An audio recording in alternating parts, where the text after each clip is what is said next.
Hello and welcome to another episode of the e-commerce coffee break podcast. Today we want to talk about how to build a high converting storefront cheaper and faster.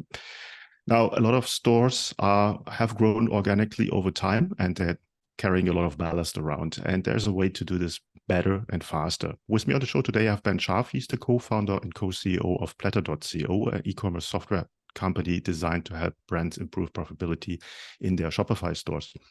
Alongside his role at Platter, Ben actively co-hosts a popular podcast called Turning Pro, serving as an angel investor, and has recently ventured into content creation. So let's welcome Ben to the show. Hi, Ben. How are you today? I'm doing well. Thanks for having me. Ben, Shopify has 6,000, 7,000 apps somewhere on there, hundreds and hundreds of themes. So it should be very easy for a merchant to just pick the right stuff and get started. But actually, it's not. Tell me what kind of problem you see there. Yeah, so I think it's a couple things. There's analysis paralysis, to your point. There's a lot of apps out there, a lot of themes out there. So part of it is sifting through the noise and figuring out what you should be using. But the second piece to it is that a lot of the apps in the ecosystem in our eyes are features, not products. And so what that does to a brand owner is you get stuck paying for too many apps, dealing with too many support teams, and having a slower website from a bloated tech stack. And so what we've done over the last 2 years is we've natively built a lot of the most popular app functionality around marketing and conversion into a theme and app combo to be able to unify your support teams, unify your app stack, unify your expenses. And then when we layer in best practices around increasing your conversion and your average order value, we can actually quantify making you money and saving you money at the same time. Mm-hmm. Let's dive a little bit deeper into it. So obviously there's a ton of apps out there that are around for a long time. Thousands of merchants are using them. But tell me a little bit about the problems there. So where does that lead to if you just follow that path? Yeah, so as a brand owner, you have a couple options when building and managing a storefront, right? So the first one is if you're not technical, you will pick like an off-the-shelf theme, and then you'll go to the app store and you'll download an app every single time you want to add new functionality to your storefront. That's option one. Option two is you can hire an agency, and if you're not technical and they build your store in a super custom way, you're effectively beholden to them every single time you want to make a change. You have to pay them to do it for you, right? So part of this is you're either adding too much to your tech stack, which thus over time is going to decrease your conversion rate because you're going to have a slower website experience, or you're going to choose a path that's super costly. And one of the issues is the further down that path you get, the harder it is to unwind it. Yeah, that makes perfect sense. Now, if you want to optimize your store, your website, and basically want to start from scratch, as you said, working with an agency, it's a project. It might take a long time and for sure will take a lot of money. Now, you came with Platter.co on the idea on how to solve that problem. Tell me a little bit what your approach there is. Yeah, so we've basically over the last 2 years have productized a lot of the work that goes into building a new storefront.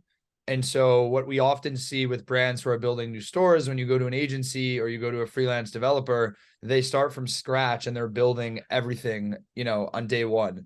Our brands, they benefit from the economies of scale in the sense that we've built over 40 app categories of functionality into our theme and our app combo. So on day one, you're getting access to all of that for the same price.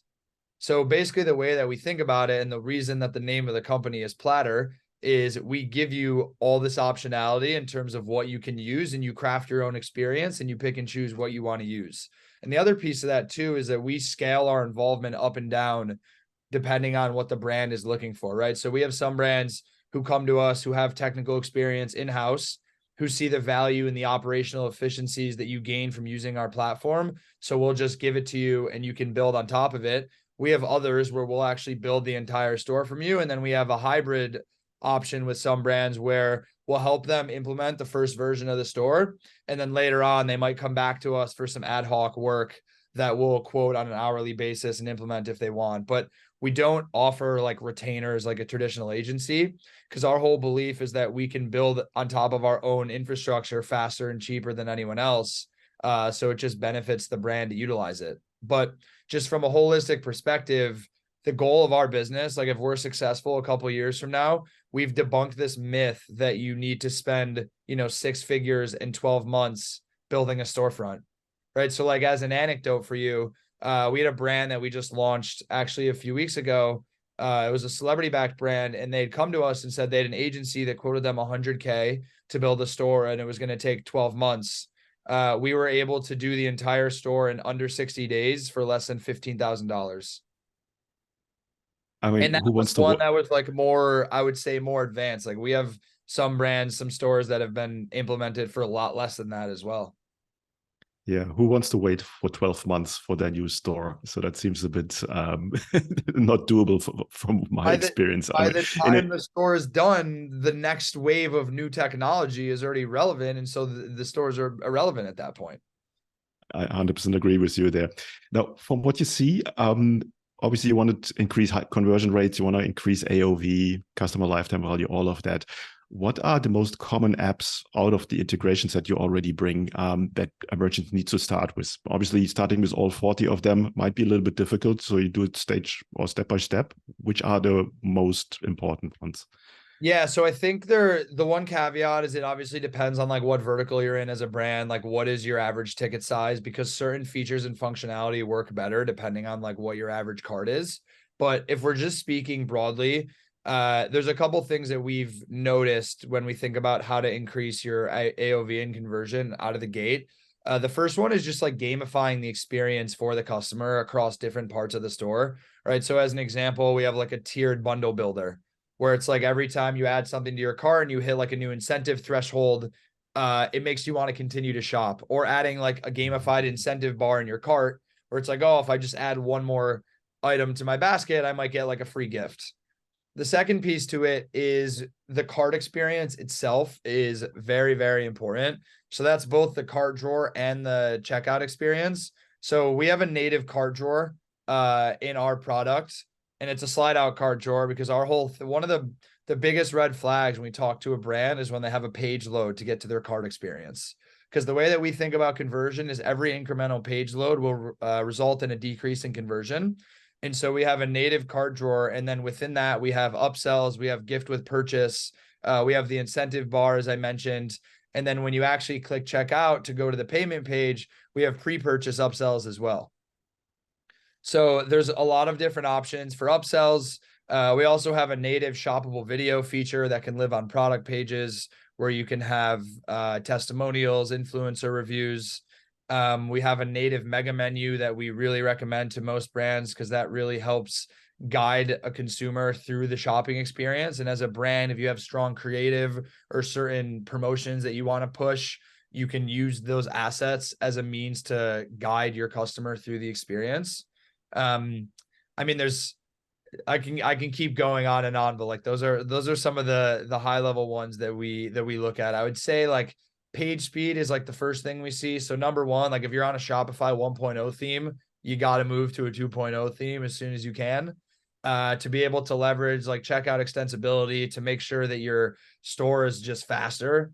And then from there, it's about continuing to make incremental improvements, right? So like our belief as a business is you shouldn't have to hit like a new revenue threshold and then tear down your entire store and start over, because we oftentimes see like a brand will build a custom store. They'll get to a new threshold. Like, well, this store doesn't suit what we're doing now that we're doing 20 million in revenue. So we got to start over. Our belief is that you should continuously make incremental improvements.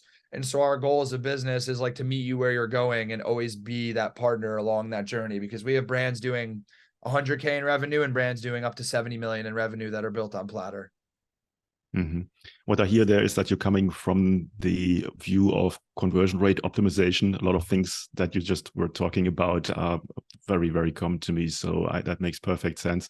Now, getting a store with a multiple number of apps from different developers into platter.co, what's kind of the implementation process? Because you need to obviously bring data to what you have. How does that work?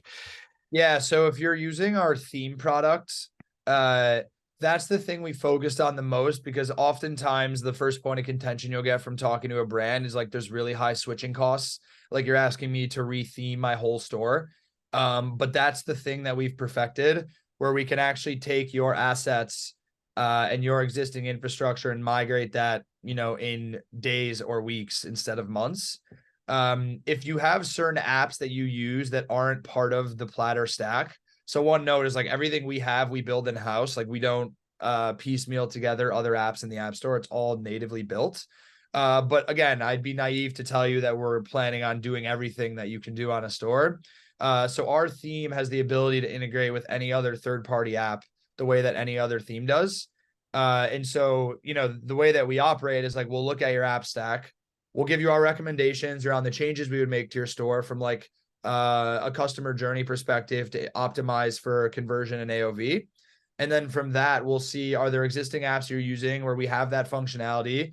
Can we replace that? And then what are the apps you're using that you want to keep that we'll just layer in on top of our store, or on top of Platter, for your store?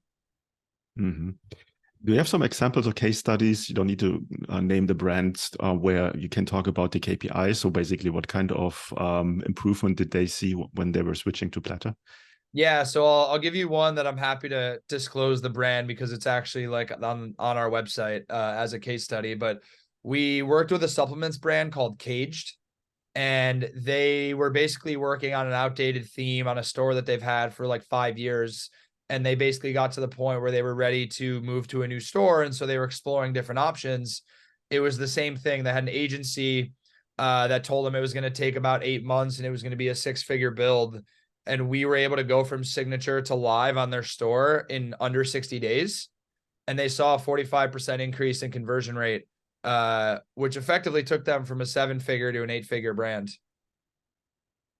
Well, that's an impressive number. I mean, 45%, you very seldomly hear anything like that. Usually when you're talking about increasing conversion rates, we are in the single digit area, like 3, 4, 5% more, something like that. And people are happy with that. We were talking about the implementation process. What's the onboarding? How do I get in touch with you guys? And then what are the different steps to get started?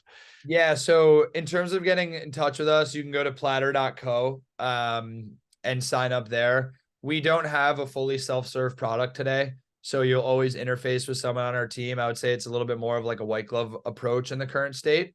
The way that it works, we have 2 different offerings. So one we call the install only, which is for brands that have maybe less budget, but they know intuitively that like their store can use improvement. That offering actually enables you to get a new store for 0 upfront cost. So the way that works is you fill out an onboarding form, you give us your assets and your requirements, and we'll actually build new design wireframes and build a backup theme and send it back to you. Which I think, to my knowledge, is one of the first times you get an entirely new storefront that's built around best practices for conversion for 0 upfront cost. And then the second offering is more tailored towards like the enterprise brands, where they have a little bit more of a vision around like it being pixel perfect to exactly what they want. The way that works is same onboarding, where they'll give us their design or their assets and their requirements, and we'll build a set of wireframes. And then they can actually go through 2 rounds of design revisions with us until it's exactly what they want. And then we'll implement the store for them. The difference there, and the reason that there's a bigger price tag associated, is because oftentimes brands with more budget will request certain changes that require customizations.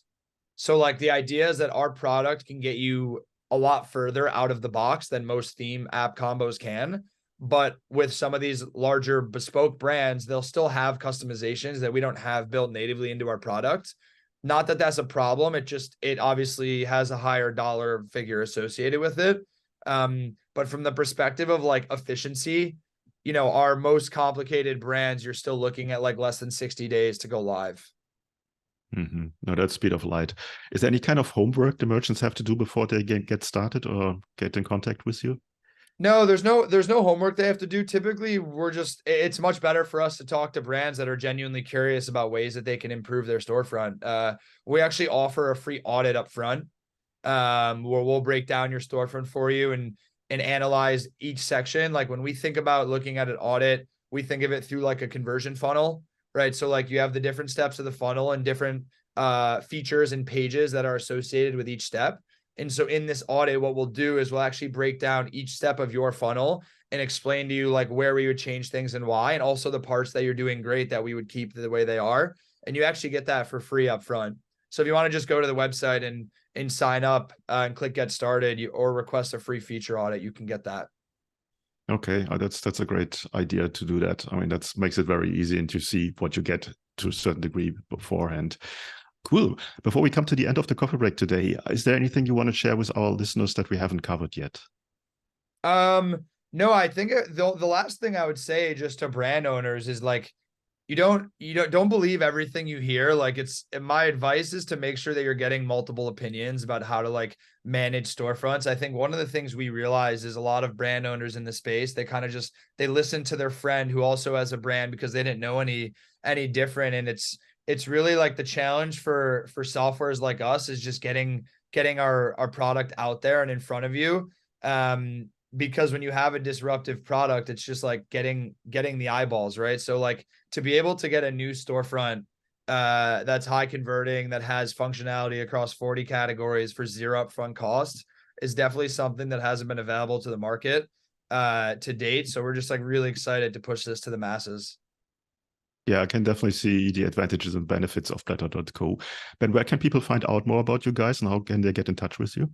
Yeah, so they can find us online at platter.co. Our social handle is getplatter on every social. And then you can reach me at Ben at platter.co. That's platter.co. Okay, excellent. I will put the links in the show notes and you just one click away. Ben, thanks so much giving us an overview of Platter.co. As said, I think it's a great product, makes lives for merchants so much easier, unless you want to deal with 50 different apps in your store and every kind of headache that comes with it. Thanks so much for your time today. Thanks for having me.